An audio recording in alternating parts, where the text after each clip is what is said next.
steel floors are laid out in such a way that the top levels of the beams are all the same. So the top level of this beam, for example, is the same as the top level of this beam. Although the sizes of the profiles are different, this is a much bigger profile as compared to this. And this is the way we have to do the detailing, because if we were to detail the steel floor according to the finite element model, which if we were to do that, then the top of the floor would represent the center line of each profile. So for example, this profile would need to be over here, and this profile would need to be over here.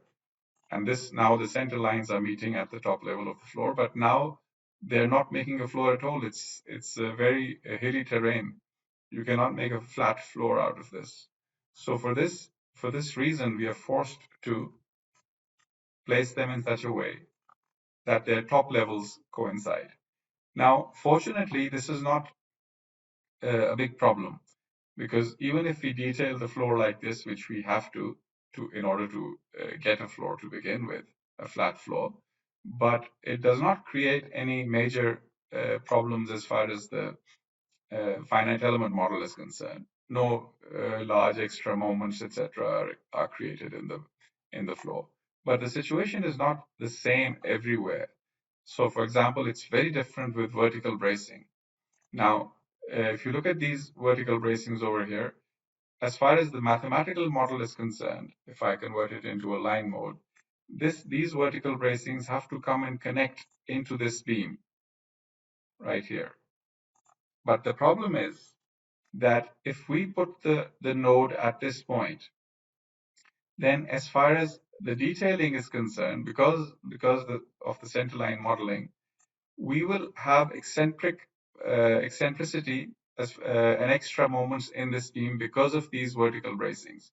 Because if you remember, these vertical bracings carry a lot of high axial loads. So this one might be carrying a lot of compression, and this one might be carrying a lot of tension.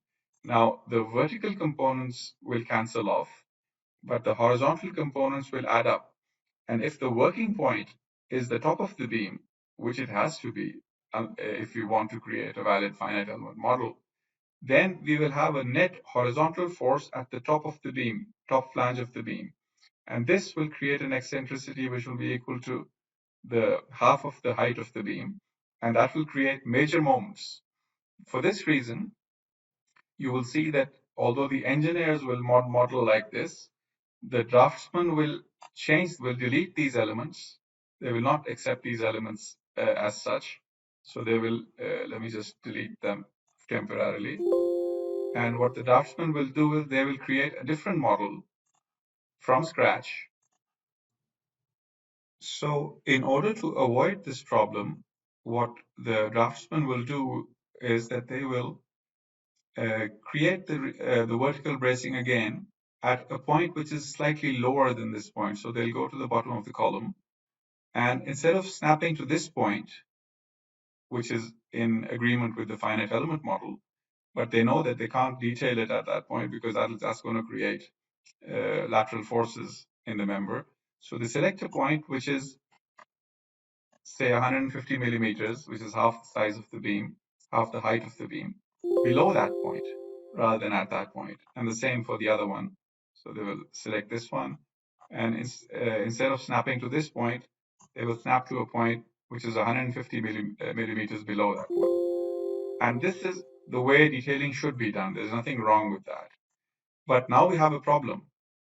The problem is that now we have broken away from the finite element model.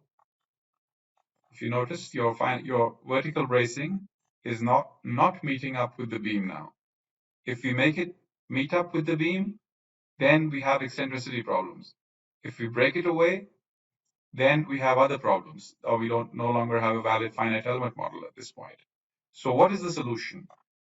Most programs, commercially available programs, don't really have a solution for this problem. And they will, when they import the finite element model from other programs, what the draftsman will typically do, they will just delete the vertical bracings which have been imported from the finite element program, just delete them and enter them again to their liking.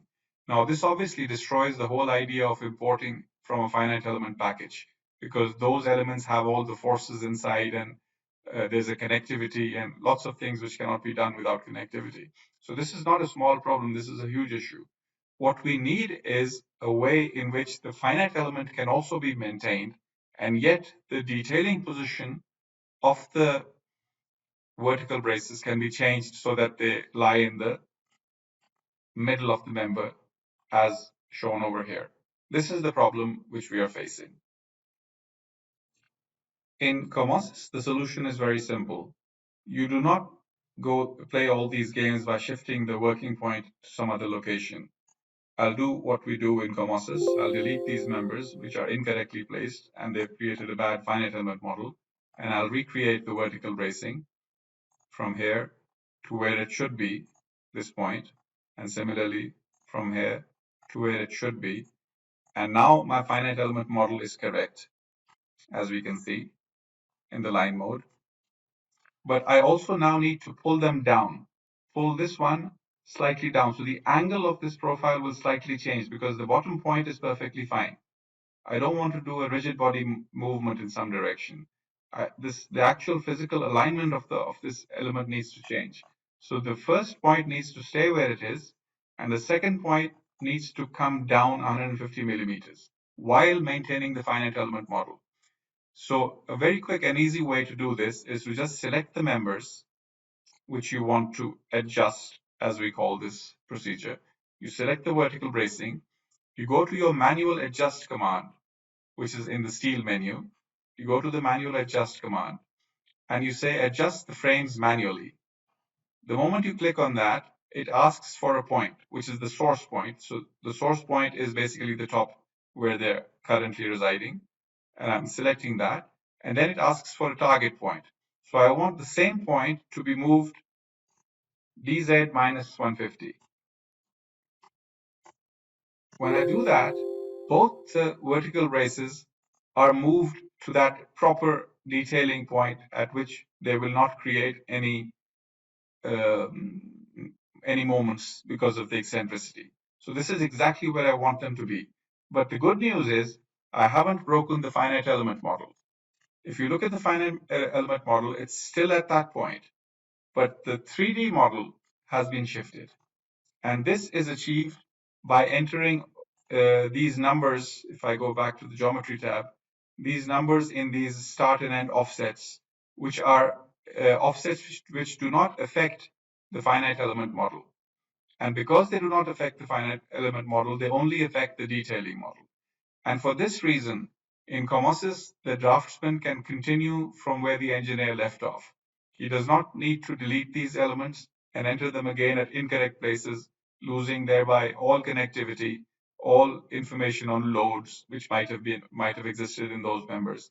But he rather just adjusts these members according to whatever the need may be. So a similar need obviously exists at this point as well. This one also has been correctly positioned in the finite element model, the vertical brace. But we know that its working point should be the center of this beam, not the top of this beam. So once again, we just go to our manual adjust command, select the adjust frame, hover over this point, select it, then hover over it again, press enter and say DZ minus 150. And that element is now shifted. The working point has been shifted to the center of the beam. The height of the beam in this case was 300. Therefore, half the height was 150.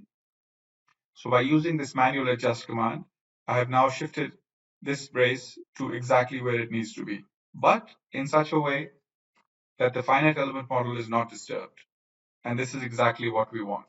This is the essence of adjusting, and you will not find these procedures available in any other commercially available software, in which you can maintain both the integrity of the finite element model and the integrity of the detailing model. This is extremely important, and we will see more examples of this. Right now, I'm showing you how to do it manually, but then in other videos, I'll try to show how COMOSYS actually performs all these adjustments automatically with a single click. And you don't need to worry about going and modifying this one and that one and that one all separately. You just have a single click solution where the entire model is adjusted according to the needs of the detailing requirements, whereas at the same time maintaining the requirements of the finite element model. This is a very revolutionary technology. We call it auto adjust, and we will talk a lot more about it later. In this video, what we need to understand is that there is a solution. We don't need to destroy the finite element model. We don't need to ruin it at all. We can maintain the finite element model because the finite element model has all the forces which will be needed to design the connections, which will be needed to do all sorts of other things, and the connectivity which will be needed to make commands like IntelliConnect and IntelliClone, which we will discuss in other videos, which are by themselves revolutionary commands. So if in order to use that, we need those commands, we need this connectivity. And this connectivity is lost if we just delete these elements and re-enter them in some new location. So this is a very important topic, and it will be extremely useful for anybody who's going to be using COMOSYS as a tool for analyzing, designing, and detailing and producing shop drawings of structures.